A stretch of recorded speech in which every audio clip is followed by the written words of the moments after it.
Good morning. नवा पाठ आपको अपलोड किया जा रहा है। मुग़ल चित्रशैली की जो सामान्य विशेषता है उनके बारे में बात करेंगे।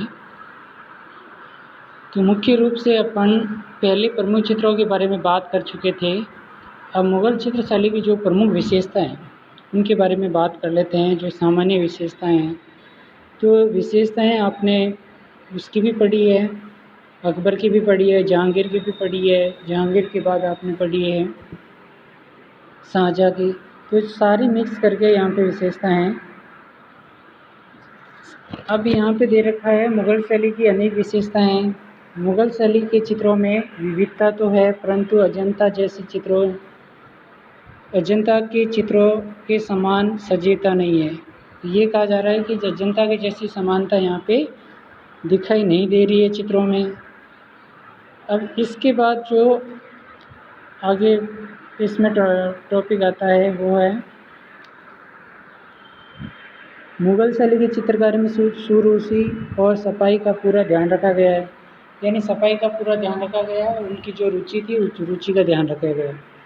घरेलू चित्रण मुग़ल शैली में नहीं हो सका, यानी यहाँ पे घरेलू चित्रण नहीं हुआ था। मुग़ल शैली प्योर मुख्य रूप से दरबारी कला थी।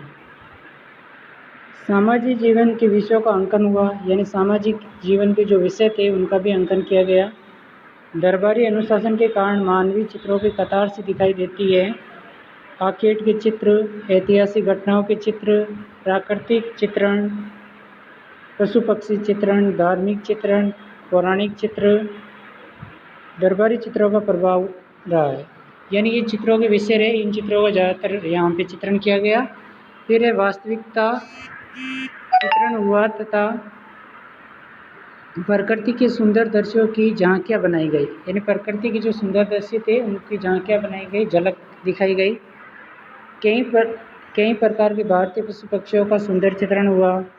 दरबारी शान शौकत, शिकार, युद्ध संबंधी चित्र इस चित्र शैली की विशेषता है। जैसे भारतीय जो पशु पक्षी है उससे मुख्य रूप से हाथी, बैल, मुर्गे, बटेर, तीतरों की लड़ाइयों की सुंदर चित्र है। फिर ग्रंथों में देखते तो अमीर हमजा, शाहनामा ग्रंथों का चित्रण हुआ।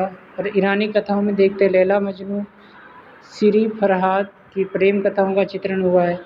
फिर धार्मिक कथाओं में अपन देखते हैं रामायण है, महाभारत है, योग वशिष्ठ है, इनका चित्रण किया गया मुख्य रूप से। ऐतिहासिक चित्रों में स्वयं मुग़ल शासकों ने जीवन की बीती हुई घटनाओं को बखूबी चित्रांकन करवाया। और जीवन की जो बीती हुई घटनाएं थी उनको उन्होंने बखूबी चित्रित करवाया।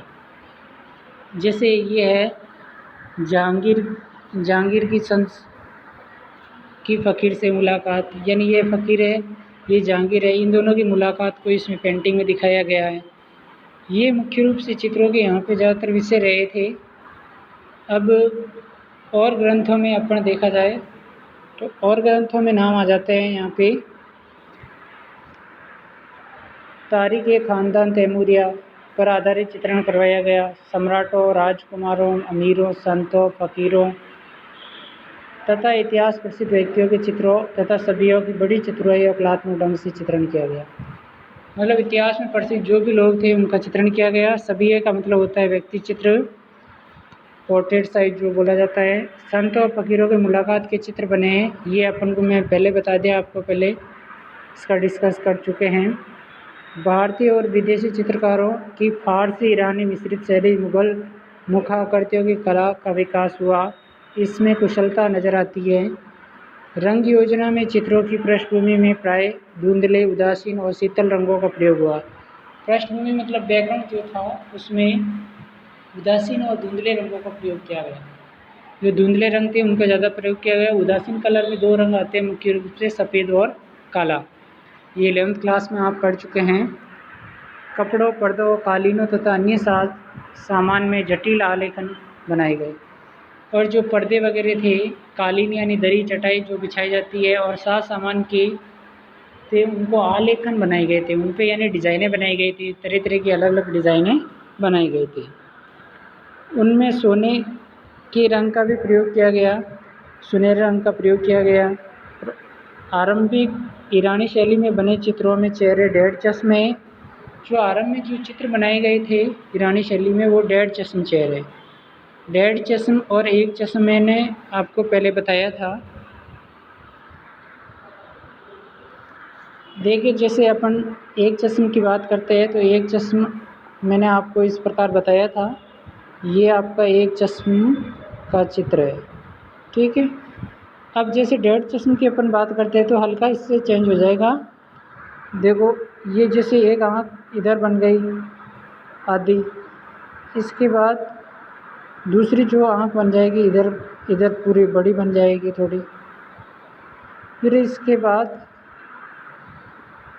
क्या होता है, जैसे यहाँ से इसकी नाक बन गई, नाक बनने के बाद यहाँ का जैसे इसे बाघ आ गया, ये बाघ आ गया, तो ये जो चेहरा बना ये 1.5 चश्म की श्रेणी में गिना जाएगा मुख्य रूप से, ठीक है।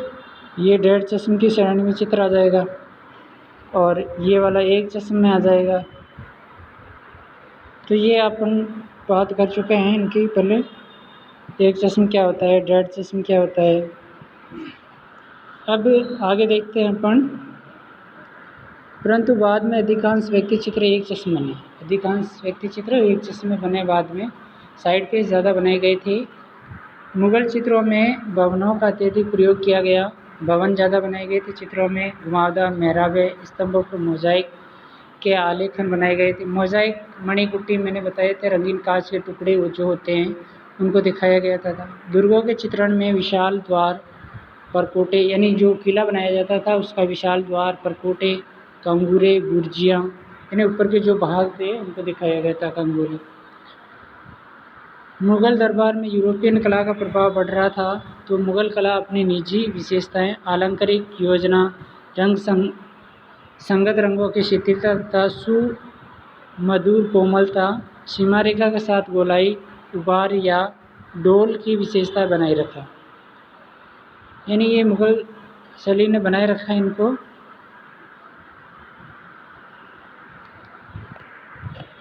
डोल का मतलब होता है गोलाई, गोलाई वाला डील, डोल। मुग़ल चित्रों की दृष्टिपात करने से ये स्पष्ट होता है कि ये बादशाह और उनके मौसावियों की दरबारी कला थी। जिसे मैंने पहले ही बात कर ली है कि मुग़ल कला एक दरबारी कला थी, जिनमें जनजीवन की झांकी नहीं है, जनजीवन की झांकी नहीं है, केवल राज अधिकारों, समाज नियंत्रकों और देश के भाग्य निर्णायकों की ही जीवनचर्या व रुचियाँ दिखाई देती है। ये चित्रकला जनसाधारण के जीवन से दूर रही, मतलब जनसाधारण के जीवन से ये दूर रही और कभी भी उनका संबंध लोक भावना से नहीं रहा, कभी भी लोक भावना से उनका संबंध नहीं था। मुग़ल कला मुग़ल वैभव, विकास और ठाट बाट में खोई रही और इनके अधिकांश चित्र अपने मूल्यवान होते थे कि साधारण जनता इनका व्यय भी नहीं गए, यानी जो चित्र थे वो इतने महंगे बनाए जाते थे कि सामान्य जनता उस पर व्यय नहीं कर सकते थे, पैसे खर्च नहीं कर सकते थे।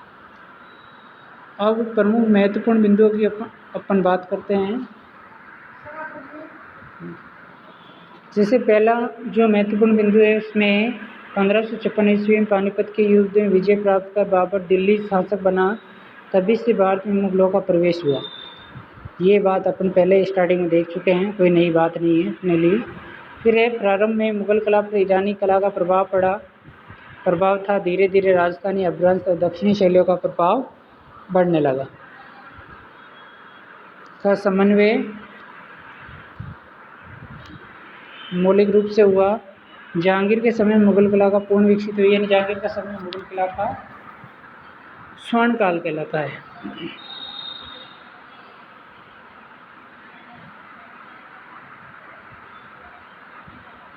मुग़ल कला के जो विषय दरबारी शान शौकत और सांस्कृतिक सभी है, आखेड़ दृश्य, ऐतिहासिक, पौराणिक कथा का चित्रण, धार्मिक। पौराणिक कथाएं मैंने बताई थी आपको, रामायण है, महाभारत है, उससे संबंधित। अग्रभूमि के चित्रण में यथार्थवादी दृष्टिकोण है। अग्रभूमि और पृष्ठभूमि में अंतर दोनों बैकग्राउंड के लिए उपयुक्त होते हैं, पर थोड़ा सा अंतर है। जैसे मान लो ये अपने पेज है, इस पेज को अपन दो भागों में बांट के चलते हैं, और जैसे यहाँ पे आकाशीय भाग हो जाता है, यहाँ पे दूसरा जो भी पेड़ पौधे वगैरह वो भाग यहाँ पे दिखाए जाते हैं, या मकान वगैरह। तो ये जो ऊपर का यहाँ से लेके यहाँ तक का जो भाग है, ये भाग कहलाता है पृष्ठभूमि। ठीक है, पृष्ठभूमि। और जो नीचे का जो भाग है, ये यानी ज़मीनी हिस्सा जहाँ पे है, ये भाग कहलाता है अग्रभूमि।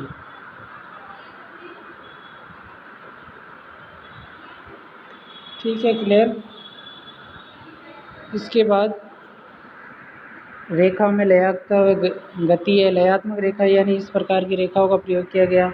प्रकृति चित्रण को यथेष्ट स्थान दिया गया, प्रकृति चित्रण को स्थान दिया। नारी चित्रण गौण है, नारियों का चित्रण हुआ पर बहुत ही कम हुआ।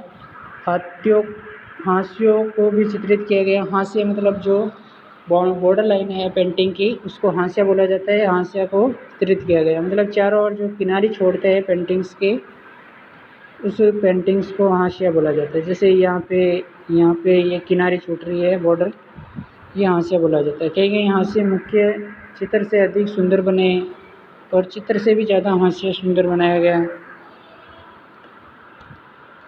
सादृश्य और यथार्थता आने के लिए छाया प्रकाश का प्रयोग किया गया, और गहराई वाला भाग वह उठा हुआ भाग स्पष्ट दिखाई देता है। ठीक है, इनकी बात अपन कर चुके थे। अब जो छोटे चित्र हैं उनके बारे में अपन देख लेते हैं।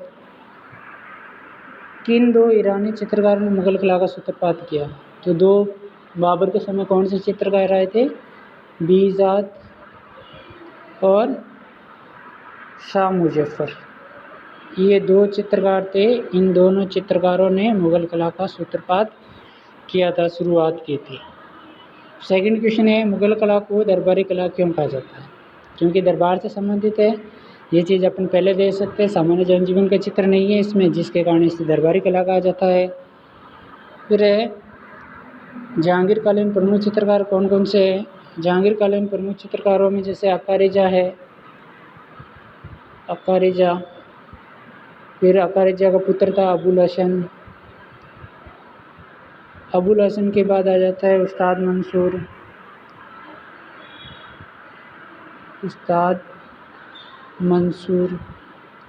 उस्ताद मंसूर के बाद आ जाता है अपना कौन सा? बिशन दास के बाद मनोहर के बाद गोवर्धन।